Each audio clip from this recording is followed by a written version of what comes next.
لوگو یہ تمہاری جماعت ایک ہی جماعت ہے اور میں تمہارا پروردگار ہوں، تو میری ہی عبادت کیا کرو۔ اور لوگ اپنے معاملے میں باہم متفرق ہو گئے، مگر آخر سب ہماری طرف رجوع کرنے والے ہیں۔ اب جو نیک کام کرے گا اور مومن بھی ہوگا تو اس کی کوشش رائے گا نہیں جائے گی،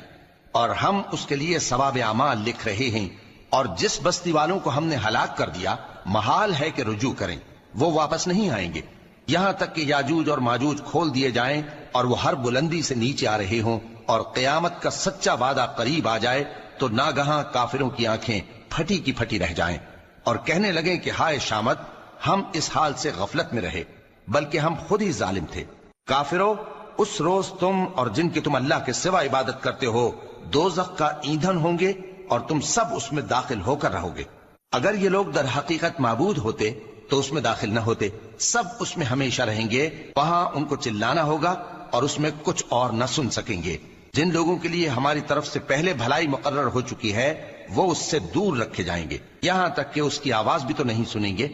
اور جو کچھ ان کا جی چاہے گا اس میں، یعنی ہر طرح کے عیش اور مزے میں ہمیشہ رہیں گے۔ ان کو اس دن کا بڑا بھاری خوف غمگین نہیں کرے گا، اور فرشتے ان کو لینے آئیں گے اور کہیں گے کہ یہی وہ دن ہے جس کا تم سے وعدہ کیا جاتا تھا، جس دن ہم آسمان کو اس طرح لپیٹ لیں گے جیسے خطوں کا تومار لپیٹ لیتے ہیں۔ جس طرح ہم نے کائنات کو پہلے پیدا کیا تھا اسی طرح دوبارہ پیدا کر دیں گے، یہ وعدہ ہے جس کا پورا کرنا لازم ہے، ہم ایسا ضرور کرنے والے ہیں۔ اور ہم نے نصیحت کی کتاب یعنی تورات کے بعد زبور میں لکھ دیا تھا کہ میرے نیکوکار بندے ملک کے وارث ہوں گے۔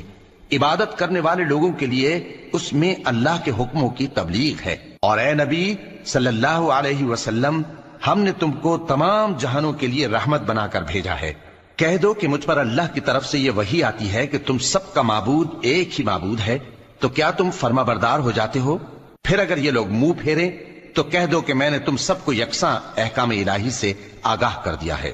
اور مجھ کو معلوم نہیں کہ جس چیز کا تم سے وعدہ کیا جاتا ہے وہ عنقریب آنے والی ہے یا اس کا وقت دور ہے۔ جو بات پکار کر کی جائے وہ اسے بھی جانتا ہے، اور جو تم چھپاتے ہو وہ اس سے بھی واقف ہے، اور میں نہیں جانتا شاید وہ تمہارے لیے آزمائش ہو، اور ایک مدت تک تم اس سے فائدہ اٹھاتے رہو۔ پیغمبر نے کہا کہ اے میرے پروردگار، حق کے ساتھ فیصلہ کر دے، اور ہمارا پروردگار جو بڑا مہربان ہے اسی سے ان باتوں میں جو تم بیان کرتے ہو مدد مانگی جاتی ہے۔